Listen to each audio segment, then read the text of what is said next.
guys, Steph here. I'm the Secret Slob. Hope you're having a wonderful day. It is super hot here. Summer has finally come.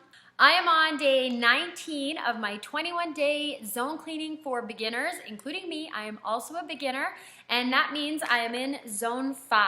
So if you've been working on this with me, I hope you have a few check marks, and I'm hoping to finish my living room up today. So that's windows and floors and baseboards. So I'm kind of hoping I'll pull all the furniture away from the wall and I'll be able to get everything done. I'm gonna get started. 15 minutes on the clock. We are in zone 5, day number 2.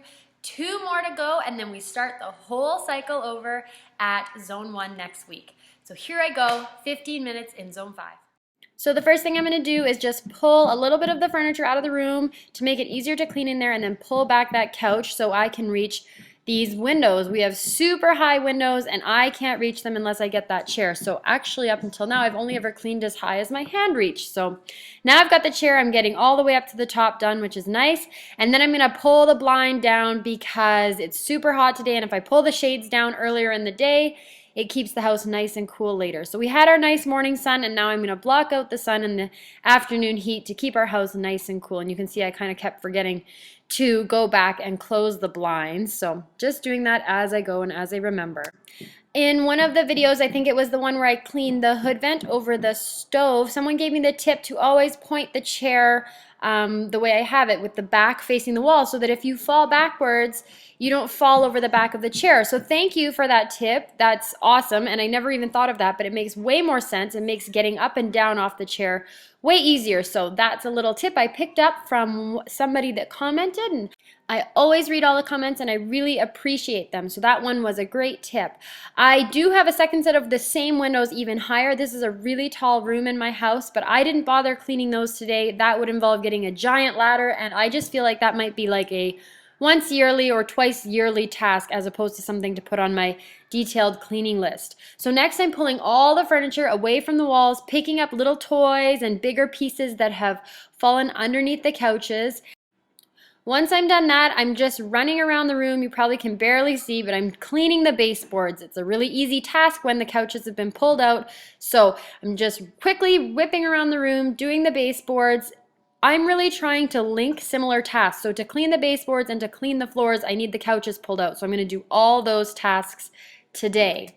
Now that I've got all the baseboards cleaned, I'm going to vacuum and mop behind my couches and really just get the areas that are covered. And there was a lot of dust and a lot of little food bits and snack bits and Cheerios that had dropped under there, so it was really nice to get that done. When I mopped underneath that glass case, I did it on my hands and knees because it was too hard to get the mop underneath there and clean it properly. And you can see I've left my mop right in front of the camera. Sorry about that. But anyways, I just used my water vinegar mix and my cloth, and I wiped down the floors as best as I could.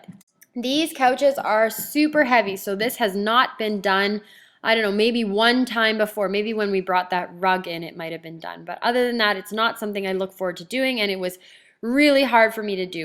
I'm not pulling the whole rug up in this room because I know underneath it is clean, but I am just folding the edge over and making sure to vacuum and mop underneath each edge. As I go around the room, I just pull the couch out really far, clean up the dust and crumbs underneath it, give it a vacuum, and then mop a little bit under the rug. If you have any pieces of furniture that are extremely hard to move, maybe a display case full of knickknacks or just something that really doesn't need to be moved, don't worry about it. My couches have tons of stuff underneath them, and if you're anywhere near the floor, you can see that. So that's why I'm moving them today, to clean underneath them. But if I had a huge big hutch or a display case, I would just leave it and do my best to clean as far back behind it as I could and underneath so that you couldn't see any of the visible dust. But if you ever want to clean under things like that, use the buddy system. Get a friend to help you move it and then clean under there. Last thing I did is move all the furniture back, and I'm just giving the rug a really good vacuum now that the coffee table's out of the way. I do it most days, but I don't ever go over it quite a few times with all the furniture out of the way.